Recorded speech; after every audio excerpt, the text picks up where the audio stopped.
નમસ્કાર મિત્રો, આપણે ગઈ વખતે સમતોલિત સમીકરણ કોને કહેવાય, અસમતોલિત સમીકરણ કોને કહેવાય, એનું મહત્વ શું, એની આવશ્યકતા શું છે, એ બધી વાતો કરેલી. હવે અસમતોલિત સમીકરણ આપ્યું હોય તો એનું સમતોલન કેવી રીતે કરવું, એને સમતોલિત સમીકરણમાં કેવી રીતે ફેરવવું, એના માટેના કેટલા તબક્કા હોય. તબક્કા મતલબ સોપાન. કેટલા સોપાન હોય કે એ સોપાન આપણે પૂરા કરીએ એટલે અસમતોલિત સમીકરણમાંથી સમતોલિત સમીકરણ મળે. તો એ પ્રશ્ન મિત્રો આવી રીતે પૂછાય કે રાસાયણિક સમીકરણને સમતોલિત કરવા માટેના તબક્કા એટલે કે સોપાન વર્ણવો. રાસાયણિક સમીકરણને સમતોલિત કરવા માટેના તબક્કા વર્ણવો.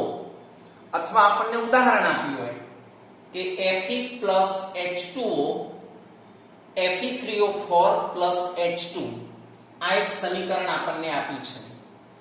એને સંતુલિત કરવા માટેના તબક્કા વર્ણવો. એટલે કદાચ પરીક્ષામાં આપણને સમીકરણ ના આપ્યું હોય તો સમીકરણ આપણે જાતે લખવું પડે કે ભાઈ અસમતોલિત સમીકરણને સમતોલિત બનાવવા માટેનું ઉદાહરણ નીચે મુજબ છે. એમ કરીને પહેલા આપણે સમીકરણ આટલું જાતે લખવું પડે. અત્યારે આ અસમતોલિત સમીકરણ છે કારણ કે અહીંયા Fe3 છે, અહીંયા Fe1 જ છે, અહીંયા ઓક્સિજન 4 છે, અહીંયા ઓક્સિજન 1 જ છે, મતલબ સમતોલિત સમીકરણ નથી. હવે આપણે એનું સમતોલન કરીએ તો એનો પહેલો તબક્કો અથવા પહેલું સોપાન આપણને જે સમીકરણ આપ્યું હોય એ સમીકરણને ખાનાઓની અંદર મૂકી દેવાનું. એ જ સમીકરણની કોપી મારી અને ખાનો બનાવી દેવાનો. તો જુઓ, આ Fe ખાનામાં લખી દેવાનું, H2O ખાનામાં લખી દેવાનું, Fe3O4 ખાનામાં લખવાનું, H2 ખાનામાં લખવાનું. ખાનામાં એટલા માટે લખવાનું કે હવે આપણે એ વાત સમજી લેવાની કે આ ખાનાની અંદર કોઈ પણ પ્રકારનો ફેરફાર કરી શકાય નહીં. ખાનાની અંદર કોઈ પણ પ્રકારનો ફેરફાર કરી શકાય નહીં. અહીંયા Fe3 છે, અહીંયા Fe1 જ છે. તો Fe3 કરવા માટે આ ખાનાની અંદર અહીંયા 3 ના લખી શકાય. ખાનાની અંદર કોઈ ફેરફાર કરી શકાય નહીં એટલા માટે જ ખાનો બનાવી દેવાનો. એટલે પહેલો તબક્કો આપણો કે સૂત્રને ખાનામાં મૂકવું. જે આપેલું છે એ જ ખાનામાં લખી દેવાનું અને નીચે લખવાનું કે ખાનાઓની અંદર કોઈ પણ પ્રકારનો ફેરફાર કરવો નહીં. પછી બીજો તબક્કો, જે આપણને અસમતોલિત સમીકરણ આપ્યું હોય એમાં રહેલા તત્વના પરમાણુઓની સંખ્યા ગણવાની. પ્રક્રિયક બાજુ જે હોય એ પ્રક્રિયકના ખાનામાં લખવાના, નિપજ બાજુ જે હોય એ નિપજના ખાનામાં લખવાના. એટલે અસમતોલિત સમીકરણમાં આપેલ તત્વોના પરમાણુઓની ગણતરી કરવી. હવે આપણે પરમાણુઓની ગણતરી કરીએ આ સમીકરણમાં તો એક Fe છે, બીજું H છે, તત્વો લખું છું, અને ત્રીજું તત્વ O છે. આ બધાની અંદર 3 તત્વો છે, એક Fe, એક H, એક O. બાકી તો બધું અંદર આવી ગયેલું છે. હવે પ્રક્રિયકમાં કેટલા પરમાણુઓ છે તો આ સાઈડ જોવાનું. પહેલું લખ્યું છે Fe ના કેટલા છે તો 1 જ છે. પછી નિપજ બાજુ જોઈ લેવાનું, Fe ના કેટલા છે તો Fe ના 3 છે. બસ આવું જ લખવાનું છે મિત્રો. પછી H ના પ્રક્રિયકો બાજુ 2 અને નિપજ બાજુ પણ 2 છે. O ના પ્રક્રિયક બાજુ 1 અને નિપજ બાજુ છે 4. તો આપણે આ બાજુ કેટલા તત્વના પરમાણુઓ છે અને પેલી બાજુ કેટલા તત્વના પરમાણુઓ છે એની નોંધ કરી અહીંયા જોઈને જ ગોખવાનું નથી. Fe1 જ છે એટલે Fe1 લખ્યું, Fe3 છે એટલે આ બાજુ 3 લખ્યું, H2 છે એટલે આ બાજુ 2 લખ્યું, અહીંયા H2 છે એટલે અહીંયા 2 લખ્યું, અહીંયા O1 છે એટલે 1 લખ્યું, અહીંયા O4 છે એટલે 4 લખ્યું.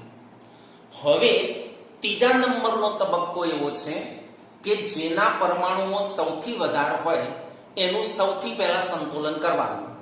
જેના પરમાણુઓ સૌથી વધારે હોય એનું સંતુલન સૌથી પહેલા કરવાનું.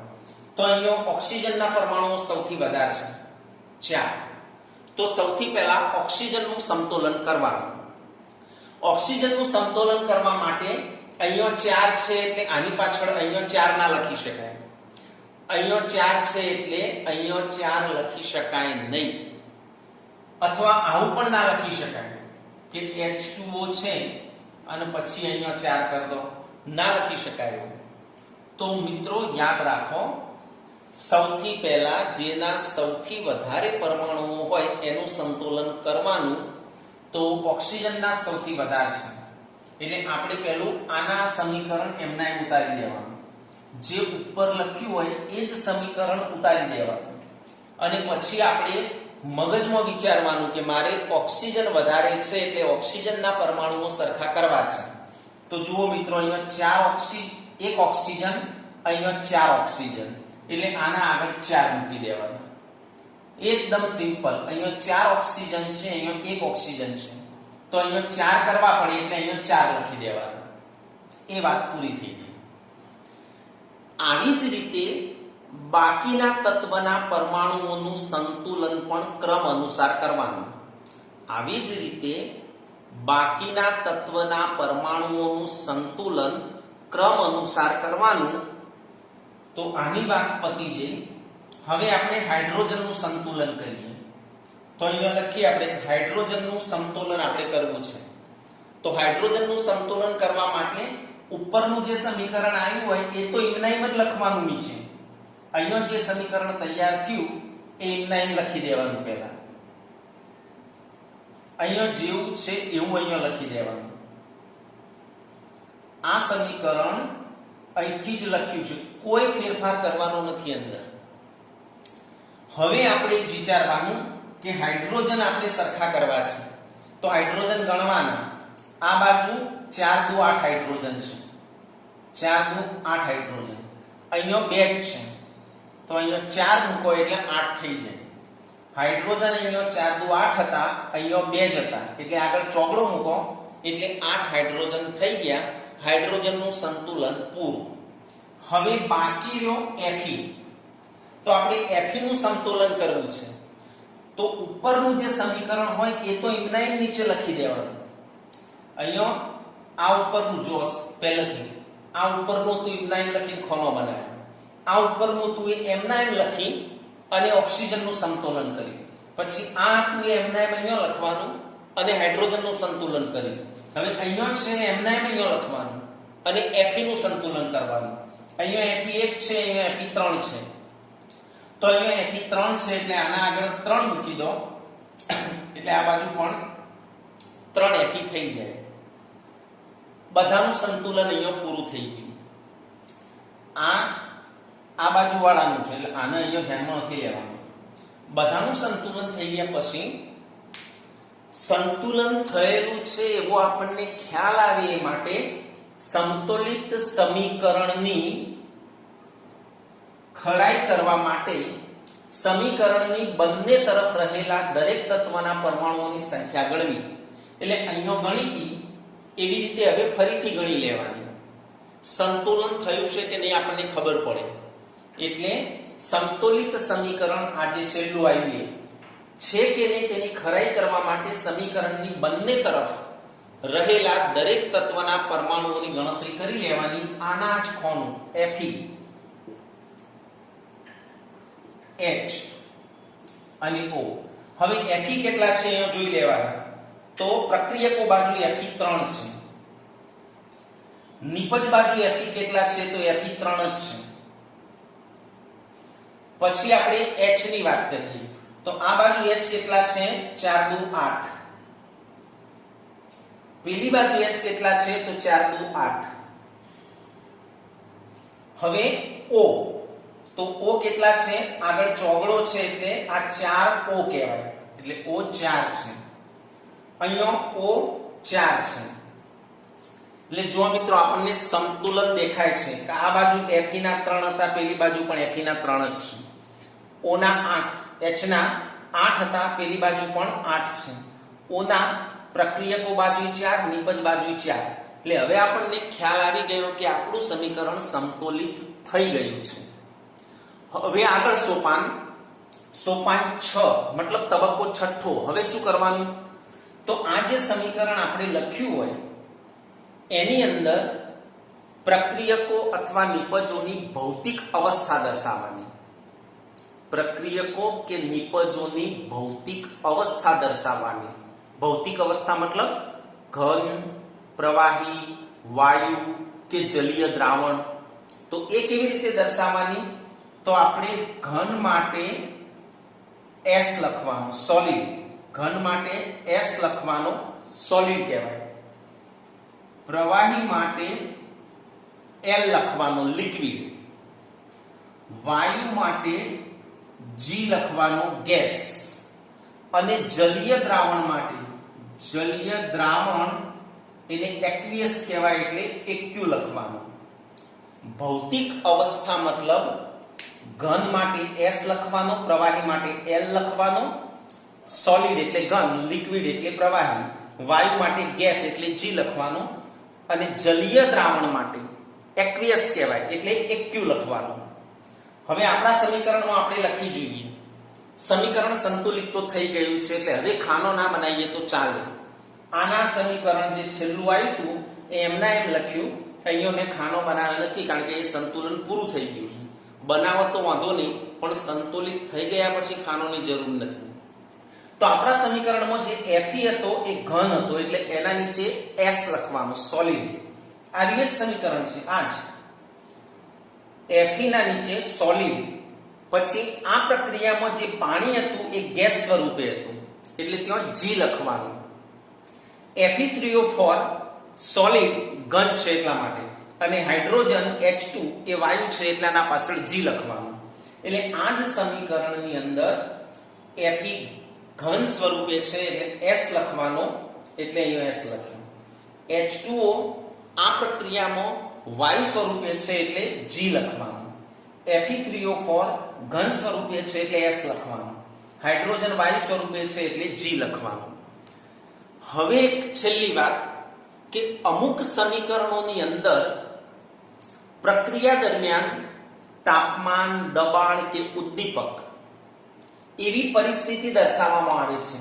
પ્રક્રિયાની પરિસ્થિતિ એટલે કઈ પરિસ્થિતિમાં પ્રક્રિયા થાય છે, દબાણ કેટલું રાખવાનું, તાપમાન કેટલું રાખવાનું, ઉદ્દીપક કયો વાપરવાનો, તો એ પણ આપણે જે આ વચ્ચે તીર કરીએ છીએ એના ઉપર અથવા નીચે લખવામાં આવે છે. પ્રક્રિયાની પરિસ્થિતિ તીરની ઉપર અથવા નીચે લખવામાં આવે. એટલે આપણે એક ઉદાહરણ આપીએ કારણ કે આપણે જે ઉદાહરણ લીધું છે એમાં તો કોઈ પ્રક્રિયાની પરિસ્થિતિ છે નહીં, પણ પ્રક્રિયાની પરિસ્થિતિ આવતી હોય તો લખવાની. એટલે એના માટેનું અહીંયા ઉદાહરણ લખ્યું છે. આ છેલ્લા 7મા માટેનું ઉદાહરણ છે કે CO gas plus 2H2 gas એમાંથી બને CS3OH, લિક્વિડ સ્વરૂપે બને. આ તો એક સમીકરણ લખ્યું છે. એમાં 340 વાતાવરણ દબાણની જરૂર પડે એટલે અહીંયા લખ્યું છે 340 વાતાવરણ. એટલે આવી કોઈ પરિસ્થિતિ, તાપમાન દાખલા તરીકે 220 જોતું હોય તો અહીંયા 220 તાપમાન લખવાનું. એટલે જે દબાણ, તાપમાન કે ઉદ્દીપક પ્રક્રિયામાં જરૂર પડતું હોય એ આ તીર ઉપર લખવાનું. આપણે જે પ્રક્રિયા લખી એમાં કોઈ દબાણ, તાપમાન, ઉદ્દીપક નથી, પણ હોય તો એના માટે આ તમને એક ઉદાહરણ આપ્યું છે કે આ પ્રક્રિયા થાય એમાં 340 વાતાવરણ દબાણની જરૂર પડે તો તીર ઉપર 340 વાતાવરણ દબાણ એવું લખી દેવાનું. એટલે મિત્રો ઓકવર્ડ નથી, ગોખવાની વાત નથી, બહુ સરળ વાત છે. સાંભળો. સૌથી પહેલો તબક્કો કે આપણને જે સમીકરણ આપ્યું હોય એને ખાનામાં લખી દેવાનું. બીજો તબક્કો, પ્રક્રિયકો અને નિપજો બાજુના પરમાણુઓની સંખ્યા ગણી લેવાની. બંને બાજુ પરમાણુઓની સંખ્યા ગણવાની એટલે ખાનું પાડીને લખી દેવાનું. આમાં કેટલા 3 તત્વો છે તો એમના આ બાજુ કેટલા પરમાણુઓ છે, આ બાજુ કેટલા પરમાણુઓ છે લખી દેવાનું. ત્રીજો તબક્કો, જેના પરમાણુઓ સૌથી વધુ હોય એનું સૌથી પહેલું સંતુલન કરવાનું. એટલે આપણે અહીંયા ઓક્સિજનના સૌથી વધુ હતા એટલે ઉપરનું સમીકરણ એમના એમ પહેલા લખી દેવાનું. પછી અહીંયા ઓક્સિજન 4 હતા એટલે આ ઓક્સિજન વાળા આગળ 4 લખી દેવાનું. પછી હાઇડ્રોજન અને Fe એનું સંતુલન કરવાનું, એટલે ક્રમ અનુસાર સંતુલન કરવાનું એવો મુદ્દો લખી અને હાઇડ્રોજનનું સંતુલન તો ઉપરનું સમીકરણ પહેલા એમના એમ લખો. પછી હાઇડ્રોજન ગણવાના, આ બાજુ 4 દુ 8 છે, આ બાજુ 2 જ હતા એટલે આગળ ચોગડો તમો લખ્યો છે. હવે આપણે Fe નું સંતુલન કરવું છે તો ઉપરનું સમીકરણ તો જે હોય એ એમના એમ તો લખી જ દેવાનું પહેલા. પછી Fe ગણવાના, આ બાજુ Fe 3 છે, આ બાજુ Fe 1 જ છે એટલે એના આગળ 3 મૂક્યો. સમીકરણ સંતુલિત થઈ ગયું છે. એની ખરાઈ કરવા માટે ફરીથી આવી રીતે પરમાણુઓ ગણી દેવાના. આની અંદર Fe 3 તો Fe 3, આ બાજુ Fe 3 તો Fe 3, હાઇડ્રોજન 8 તો હાઇડ્રોજન 8, ઓક્સિજન આ બાજુ 4, આ બાજુ પણ 4. તો સંતુલન થઈ ગયું છે એવું આપણને ખબર પડી જાય. ઘણી વખત પ્રક્રિયકો કે નિપજોની ભૌતિક અવસ્થા દર્શાવવી પડે, એટલે ઘન હોય તો S લખવાનો, પ્રવાહી હોય તો L, વાયુ હોય તો G અને જલીય દ્રાવણ હોય તો એક્વિયસ AQ. તો એ પ્રમાણે આપણામાં Fe સોલિડ હતો, H2O ગેસ હતો, Fe3O4 સોલિડ અને H2 ગેસ. એ આપણે ભૌતિક અવસ્થા દર્શાવી કહેવાય. ઘણા સમીકરણોની અંદર જુદી જુદી પરિસ્થિતિની જરૂર પડે, તાપમાન, દબાણ, ઉદ્દીપક, તો એને પણ દર્શાવવું પડે. એને ક્યાં દર્શાવવાનું? આ તીરની ઉપર અથવા નીચે, ઉપર લખો કે નીચે લખો, તીરની ઉપર અથવા નીચે દર્શાવી શકાય. એનું એક ઉદાહરણ છે. આ પ્રક્રિયા થાય છે એમાં 340 વાતાવરણ દબાણની જરૂર પડે છે, તો અહીંયા લખી દીધું. તો મિત્રો ગોખતા નહીં, વાત એક જ છે કે ઉપર જે સમીકરણ હોય એ જ નીચે આવે, અહીંયા જે સમીકરણ છે એ જ અહીંયા આવે અને પછી સંતુલન કરવાનું. અહીંયા જે છે એ જ અહીંયા આવે, અહીંયા જે છે એ જ અહીંયા આવે અને અહીંયા જે છે એ જ અહીંયા આવશે. એટલે ગોખવાની જરૂર નથી, સમજી લેજો. ના સમજ પડે તો નોંધ રાખજો. જ્યારે આપણે મળીશું ત્યારે ફરીથી સમજાવીશું. આજનું ગૃહ કાર્ય, આ જ પ્રશ્ન તમને PDF સ્વરૂપે મળશે. તમારે બરાબર યાદ કરી જાતે લખી અને મને મોકલાવવાનો.